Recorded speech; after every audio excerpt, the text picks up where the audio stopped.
Forget the Slim Jim or smash and grab. There's a new way for criminals to break into your car, and all it takes is the push of a button. It turns out your key fob is putting your car at risk. Take a look at this. Hackers can intercept and clone a key fob's radio signal using custom firmware built for the Flipper Zero.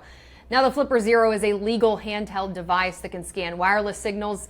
The company is not behind the firmware being used to break into cars. That's apparently the work of a Russian hacker. Online ads for the firmware list it for sale for as high as $1,000. One hacker told Straight Arrow News, "I can sit in a parking lot and wait for someone to lock their car, and immediately I get all their fob buttons." The hacker tool bypasses a security measure for key fobs known as rolling codes. So a single click of the button from a rightful car owner, even to pop the trunk, grants the hacker full access to enter the car at any time. That's what makes this tool stand out from other efforts to clone key fobs. Starting the engine is another story. Now, SANS tech reporter Mikhail Thalen got his hands on this firmware and used it to break into cars, with permission, of course. Mikhail, we're going to talk about which car brands are the most vulnerable, but first, what's new about this hacking technology that makes it harder for those car companies to defend against?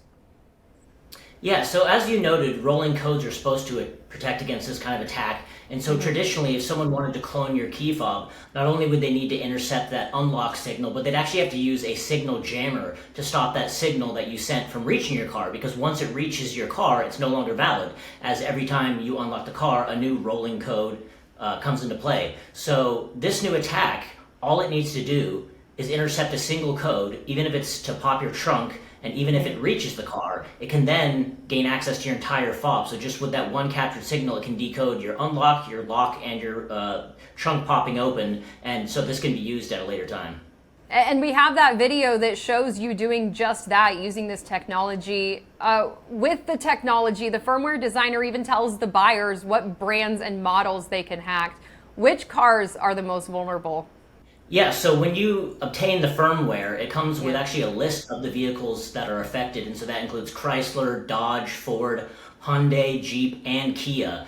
And so it lists many models, and there's also high-end vehicles like Ferrari listed on there. And it's also entirely possible that there are models out there that are vulnerable that just haven't been tested yet. And I actually reached out to several of these car manufacturers to ask if they were aware of it, and the only one to get back to me was Kia of America, who said that they are not aware of the situation, therefore have no comment to offer.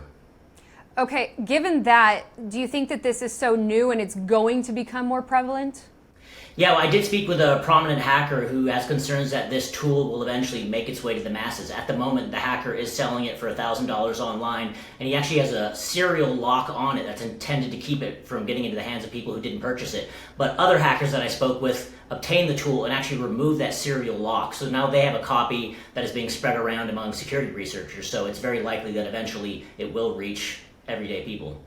One of the things that stood out to me in your story, and our viewers can read the entire story at san.com or our app, but one of those things was that a security researcher said there's really not much that we can do to protect ourselves beyond not using the fob.